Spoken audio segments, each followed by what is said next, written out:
So welcome Anne Handley to the stage with her topic, Future Perfect, look back at the best marketing of 2018. Welcome.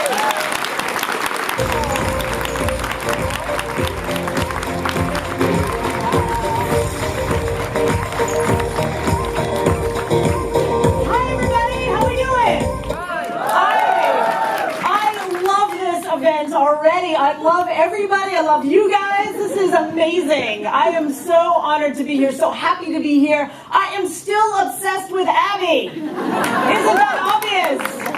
I am only in this photo for scale, so you can see how big she is. Oh, there we go. Thank you. I'm only in this photo for scale. All right. Let's pretend that we are a year from now. Happy New Year, by the way. It's 2018. Let's pretend that we're at Ping Helsinki 2018. There are more of us. Everybody is more fabulous than ever. Everybody is dressed up. You guys are all back because you learned so much at Ping Helsinki 2017 that you couldn't wait to get into 2018. Your businesses are amazing. Your content is fantastic. And I am also here because these guys told me that if I made you laugh, I could come back. All right, check. So let's pretend we're at Ping Helsinki 2018. I think that the key to becoming truly stronger content creators, marketers, businesses in 2018 is to think about what we're doing through this lens of creating bigger stories, of being braver marketers, creating braver marketing, braver content, and also having a bolder voice. So that's what I want to talk to you about today, both as content creators and also as businesses. How do we embrace bigger, bolder, braver to become more of who we really need to be? I think that in this world, in a world where everybody like us is at this event dressed like Pikachu, like where's my favorite sausage girl back here? Like in this world, the biggest missed opportunity is playing it too safe. Not like you guys, but those other people who aren't here. Now you're going to bring them next year. So here's an example of something that I saw recently. This is a product called Love Forever. It's a body wash. It's an Instagram feed for this product. And in the first frame, it introduces the product. In the next frame, you sort of see those credits kind of roll in a little Instagram video. And then the story goes like this. There's a super hot woman. She's sort of dressed to the nines. She walks into a nightclub, and she looks around the room, and she doesn't see anybody who she knows right away. So she goes to the center of the dance floor and she starts dancing, you know, as you do when you're by yourself in the middle of a nightclub. And as she's dancing, she's caressing her skin, you know, as you do when you're by yourself in the middle of a nightclub. And as she's caressing her skin, these rose petals are sort of flying off, as they do when you're by yourself in the middle of a nightclub dancing, caressing your skin. And as the rose petals waft across the room, they eventually catch the nose of a waiter over here. And he's like, who, me? And she's like, yeah, you. And so they sort of dance together. And then the tagline comes up at the end and it says, could this be the beginning of love forever? Here's how Instagram reacted. I guess I'll comment since nobody else did. There's like 15 videos on here that are all like, oh, why do I have such an issue with this? Like, why do I care? Why do I care that this is essentially a commercial that they sliced into Instagram minutes, you know, Instagram moments, shoved into this feed and called it like social content? Because it's not really social content. It's a commercial that they sliced and made seem like it was something different when it really, really wasn't. So why does this matter? It's because we live in a really noisy world, right? This was my house the other night at dinner. No, not really. We don't dress up for dinner like that. We live in a really noisy world, and marketers are part of this, businesses are part of this. We're all creating lots of content all the time. We're all in a perpetual state of distraction, so to speak. Every year, Marketing Profs, my company, does a bit of research. We've asked content creators and marketers for the past 6 years, what's going on? Let's look at the state of content marketing today. Every year for the past 6 years, this bit of information has risen to the top. Engaging content is the top challenge that everyone faces. How do we create the kind of content that isn't going to be just like an Instagram video commercial thing, but instead is actually going to engage the people we want to engage, has value for our audience, gets them not just to watch us, but also be involved in us on some level, right? Not just like, but maybe reach out, maybe just engage with us at a deeper level. That's what we all want, right? We all want to be seen, we all want to be heard. I think that engaging content is far more about brains than it is about budget. It's not about who has the biggest budget in the room, it's about who really thinks more strategically about their content, who actually thinks through the ideas that we all have inside us and figures out, how do we actually produce this stuff in a way that's going to make a difference, that's going to stand out? So I want to pause here and tell you a story. Do you guys know what can koozies are here in Finland? No idea. All right, I'll see you guys later. Yeah. So can koozies are drink insulators. Essentially, maybe you call them something else here, but essentially what they are is they're, insulators, your bottle or can, it insulates it essentially from whatever. So the story I'm going to tell you is about my brother. It's my brother Bill. He's here with our extremely cute nephew Ben. My brother Bill is a beer aficionado. He loves beer. He loves craft beer. He loves any kind of beer. He loves Budweiser in America, which is like not even beer, but he loves that too. The problem is that he lives in Arizona in the US where it's like 1,000 degrees. Actually, it's like 1,000 Celsius too. That's the funny thing. It's so hot in Arizona. It's really hot weather. So my brother would be working in the yard and his beer would get hot right away. And he's like, well, this sucks. So I need something to insulate my beverage, right? I need something to insulate that beer. He decides to go in this quest for a can koozie, something to insulate that bottle. The problem he quickly found is that most of them look like this. They sort of have a sponsored logo on the outside, a corporate logo of some kind. He's like, I don't really want that. I want something that's like more like me, because he's sort of a quirky, fun guy. So he starts to Google. He starts to find a can koozie. He starts to look for like a better drink insulator. He finds one that describes themselves as keeping your bottled beverages cold or longer, plus folding flat for maximum pocket portability. You can take it with you wherever you go. He buys it. It's this. It's like literally portable and folds flat. Well, that's good. He continues to Google. He finds one that describes themselves like this. It fits your bottle or can like a glove. And guess what? It was a glove. It was like literally made out of deerskin. He also found this one, which is like roadkill, I think. I think that's the Finnish word. He continues to Google. He finds one that describes themselves as classier than a brown bag. Right? Classier than just a brown bag about your bottle. It turns out to be this, which is like boiled wool, highly stylized. He also finds this one, which is literally a hollowed out log. It also weighs about 40 pounds. As you're like, you get your workout and you get to drink at the same time. Finally, my brother continues to Google. Through Googling, through looking at content online, he finds Freaker USA. This is Freaker USA. They are little sweaters for your beverage, for your beer, right? I have some of these to give away for the best tweets. You know you want the only can koozie in Finland. Here's how Freaker describes themselves: infusing lifestyle and functionality into a drink insulator. Established in 2011, Freaker USA quickly grew to be the global leader of preventing moist handshakes and sweaty beverages.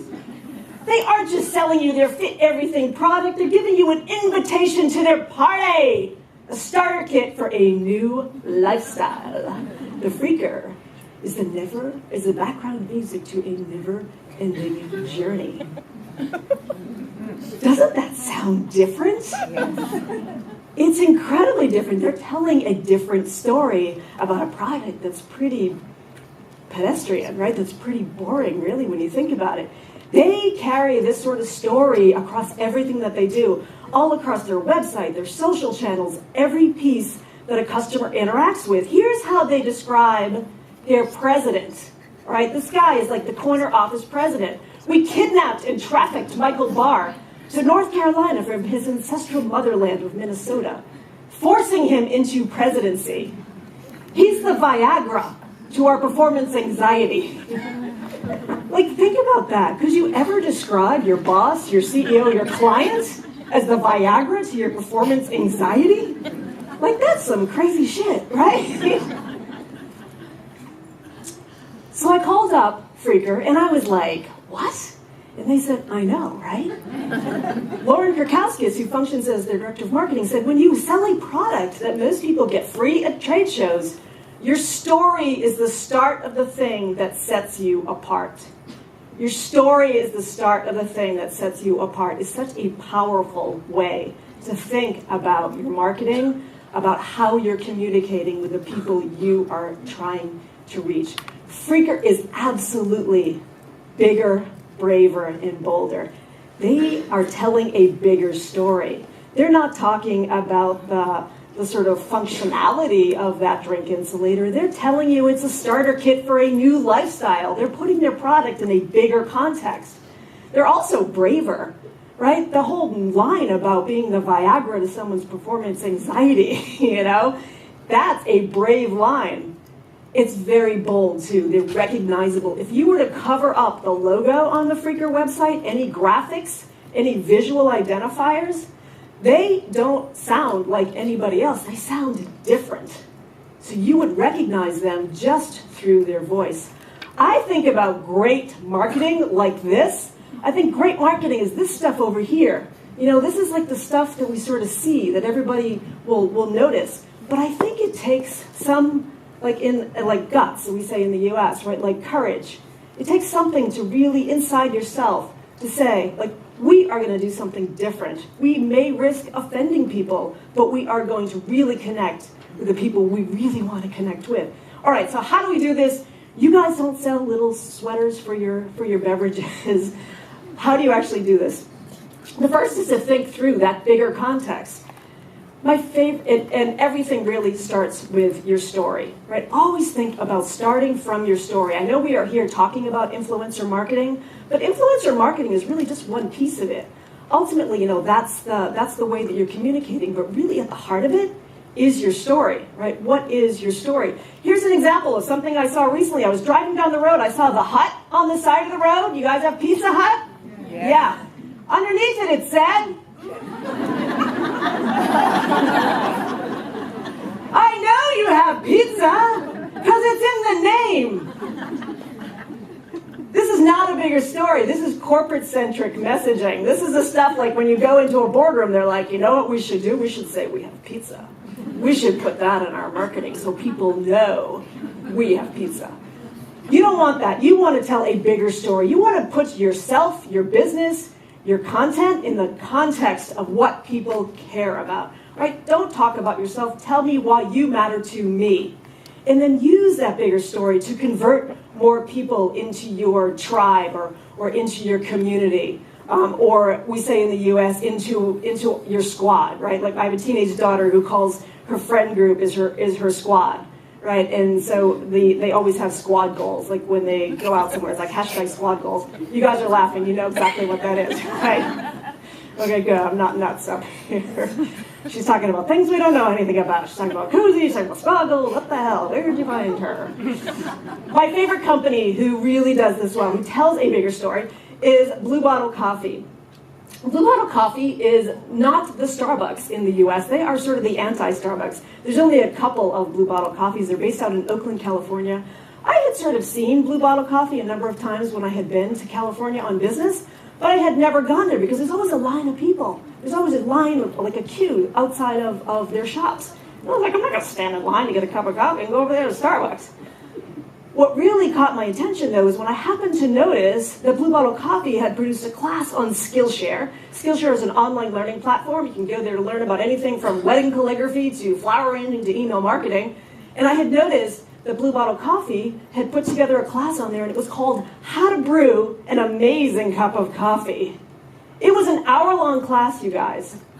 on how to brew an amazing cup of coffee. And I was like, that's so ridiculous. It's like, I've been drinking coffee my whole adult life. I need to take a class to find out that I've been doing it wrong. So I took it. Because why not?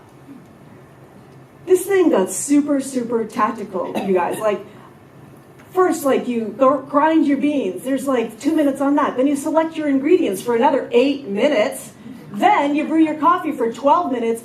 Finally, you get to tasting the coffee for a whole 8 minutes. You don't even enjoy it until the next segment, which is like another 2 minutes on enjoying your coffee. This is like crazy, right? It got super, super, super, super granular. Very, very detailed. And I was like, I took this class to mock it. In the end, I found out that there was a whole lot I didn't know about coffee. And then guess what?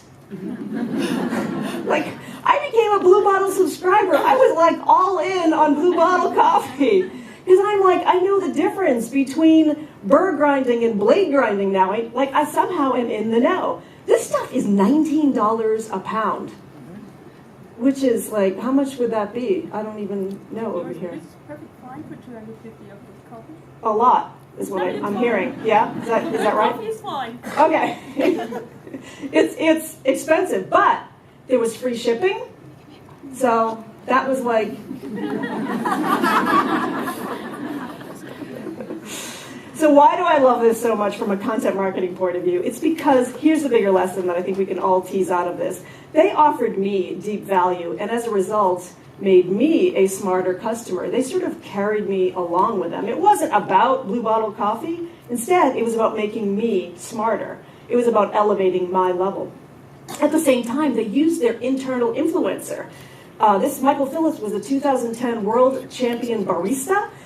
He is through a series of acquisitions, now an employee of Blue Bottle Coffee. They put him front and center, right? This is the guy who's going to teach you about Blue Bottle Coffee. It will definitely put the coffee in a bigger context. It wasn't about Blue Bottle Coffee. Their branding was all over it, but it wasn't about how to enjoy Blue Bottle. It was really about coffee, right? Making me a smarter customer. It was real class. It was a real class. And it was really engaging, and it was real curriculum. I know I was sort of mocking that, but actually each one of those segments was really, really informative.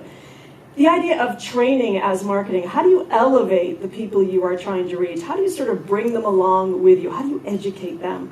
Because in the end, you not just want them to feel smarter, you want them to feel like they are part of something important, right? You want to make them feel like they are squad.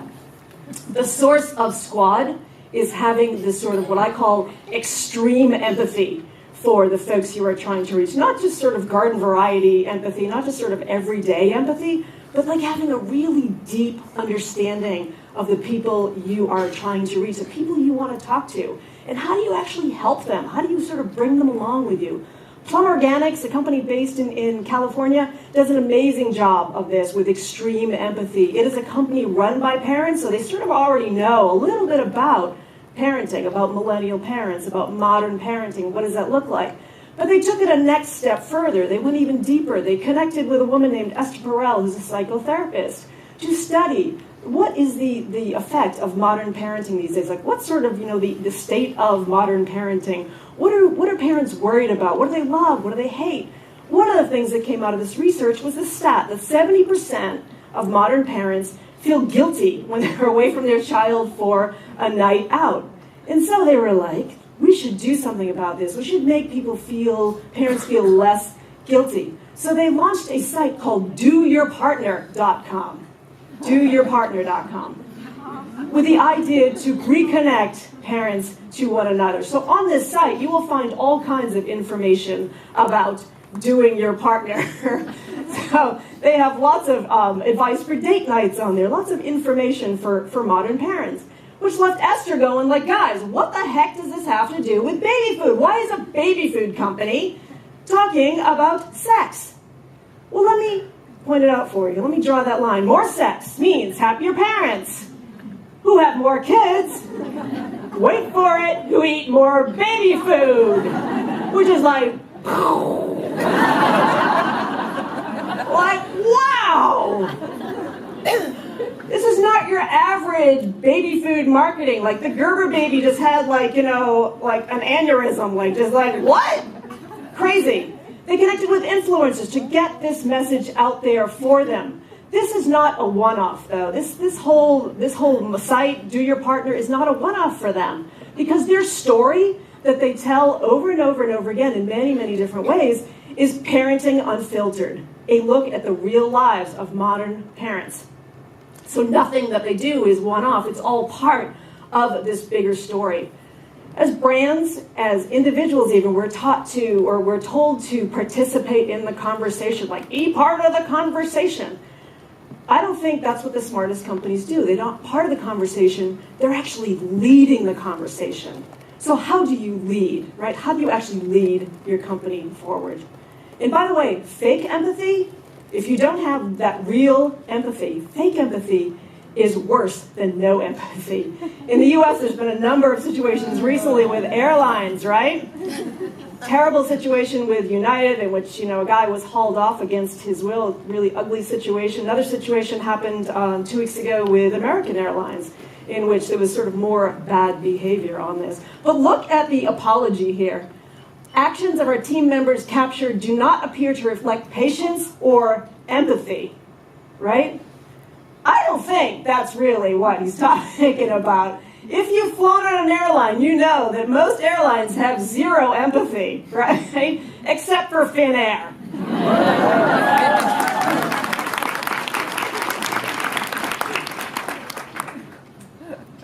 I love that. Okay, bolder marketing. Tell bolder stories. Change the narrative. Don't tell the story that everybody else is doing. One of my favorite companies or favorite organizations who does this really well is a pet shelter, right? Who has incredibly sexy dogs as part of their pet shelter.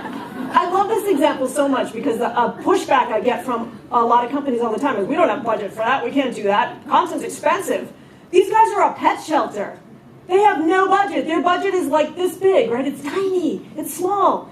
Here's the kind of thing that they do, though. They had a little hairless mutt recently. I know. Little Mexican hairless in. So this is the way they marketed him. They're like, you know what?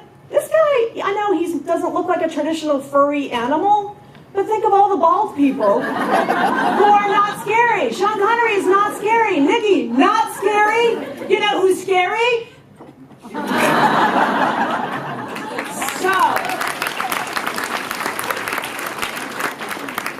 That dog is not scary. The bigger story that they tell at Humane Society Silicon Valley is that rescue isn't just one direction. If you give money to animal rescue, if you help animals, you also help people. And so the bigger story they tell is called mutual rescue. That's the sort of hashtag that they use. It's not just a hashtag, it's a bigger story that they're extending. So one of the films that they made as a result of this sort of bigger story is called Eric and Petey. And I'm saying it's a film because it's a 6-minute sort of mini documentary that tells the story of a guy named Eric O'Gray. He's an appliance salesman, and he's obese, he's overweight, he is extremely unhappy. And so they tell the story of how Eric changed his life through adopting a shelter pet. It's a 6-minute documentary. I'm not going to play the whole thing, but I'm going to play you a little snippet of it just so you see what it's all about. When people see a photo of who I was 5 years ago, they can't and often don't believe that it's me. My weight had crept up to 340 pounds.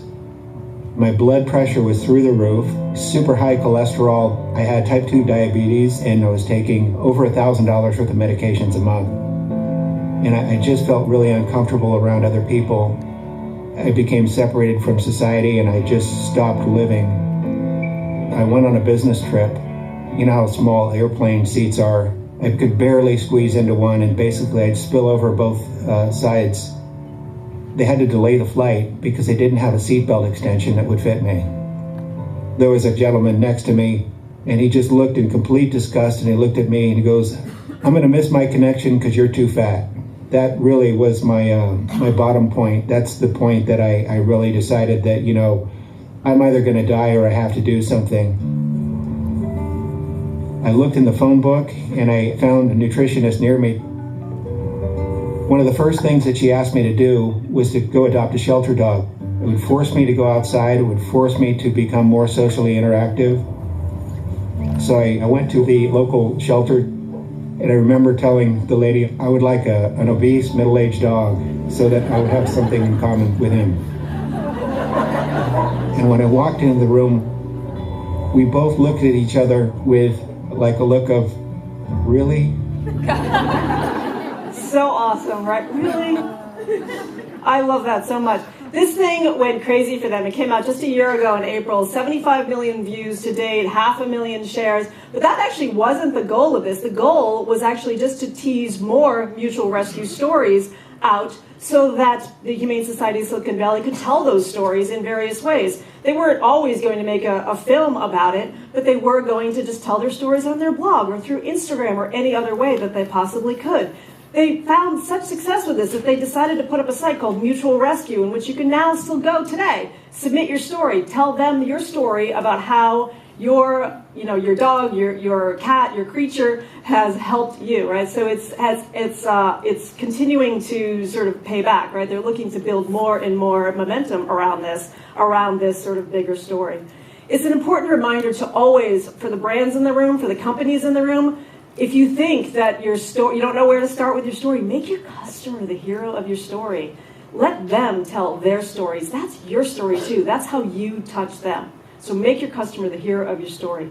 All right, braver perspective. I feel like in this room right now, I don't have to tell most of you about how to stand out, how to have a braver perspective, how to have a braver voice. But if you think that, you're sort of wondering about that, I think one thing to think about is being sort of delightfully unexpected. About thinking through your tone of voice on your blog, or even just the voice that you have broadly on social media as being different, of sort of being delightfully unexpected. This is Batty Winkle.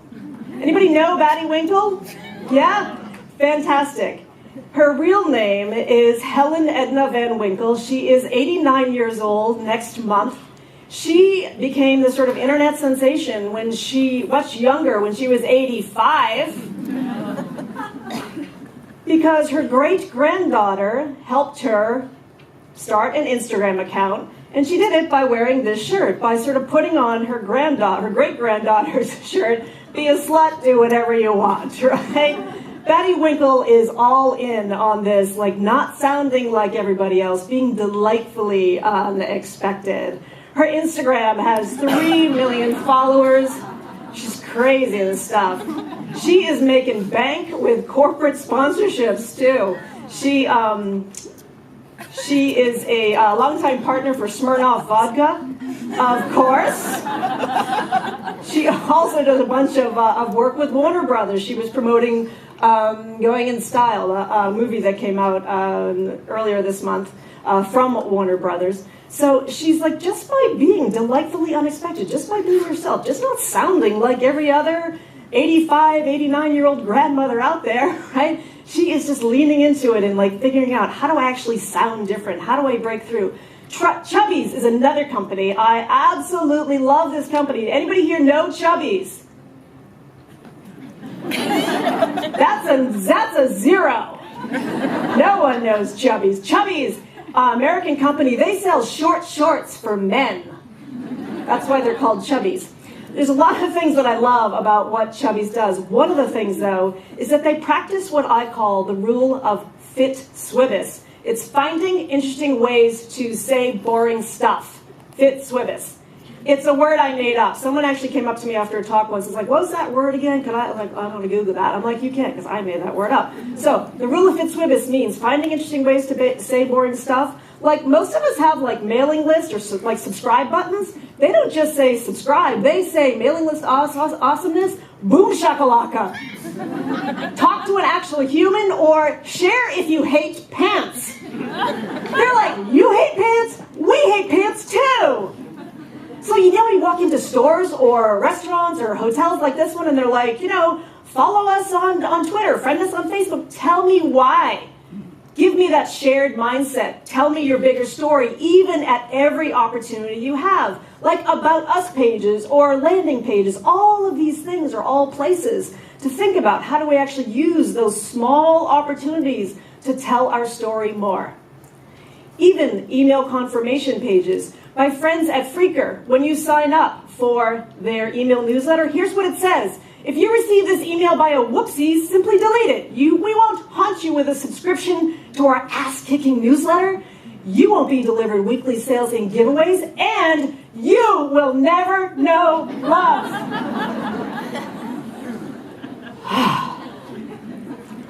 Subscribe or don't. They also share lots of helpful tips across their social media. For example, going to a gym. Do you go to the gym to work out? Why? You don't have to. Just stand up against a farm fence. You'll get an automatic, 37-pack all the way down. I think as marketers and as brands, as content creators, we think about the content that we're creating in a certain construct. I'm saying step outside of that, right? Remember this line from The Lion King where he's like, oh, Shiwama, everything the light touches is content.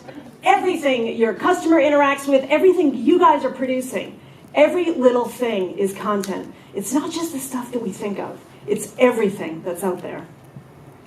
Are you guys tweeting? Because I have some freakers to give away. I'm going to choose them randomly after this. And then we'll get to say hi. So what about my brother, speaking of freakers? Anybody wondering? Yeah! I say, anybody wondering? You say? Yeah! What about my brother? What happened, Dan? It was a cliffhanger. My brother buys a couple of freakers. He goes on vacation to Florida. That's he and his girlfriend. He's an engineer at Intel, the tech company in Arizona. And so the first time he goes to Malaysia to meet with his engineer, friends over there, he goes to the grocery store. He buys a bunch of Hershey chocolate bars. And he walks into the plant on the first day and he puts them down. He's like, here, I bring you chocolate from America. Yeah. And they're like, we have that in the cafeteria. And he's like, oh, stupid American. So the next year he goes, he's like, I got something you don't have in the cafeteria. He brings them freakers. There we go. Brings them freakers. He goes to Great Britain on business. He brings freakers over there as well. Back in Malaysia again, he also finds a home use for them. He puts them around the can of spray oil, like in his kitchen. And then, guess what we got for the holidays? Say it with me now. Freakers! So my point of telling you this story is that my brother used to be a koozie guy. We used to go places, I'd be walking through an airport, I'd be like, oh, there's a koozie. My brother probably doesn't have it. He used to be a koozie guy. Now he is a freaker guy. He is all in on the freakers because they told a different story. Because they told a richer story, a bigger, braver, bolder story. As I said, the biggest missed opportunity in content is playing it too safe, and marketing is playing it too safe. I think about what Presbyterian minister William Shedd said a century ago. He said, a ship is safe in harbor, but that's not what ships are for. That's not what the content that we're creating is for either. It's not to create content that seems like a commercial, that is a commercial. It's to do something different, right? It's to really embrace that opportunity that we have with content marketing. I love to share examples from really distinguished folks like this. Love to share quotes from distinguished people like this. But more than anything else, I love to share quotes from random places, like fences made out of cups. And I want to leave you with this message today. Free your mind and your ass will follow. Thank you so much, you guys.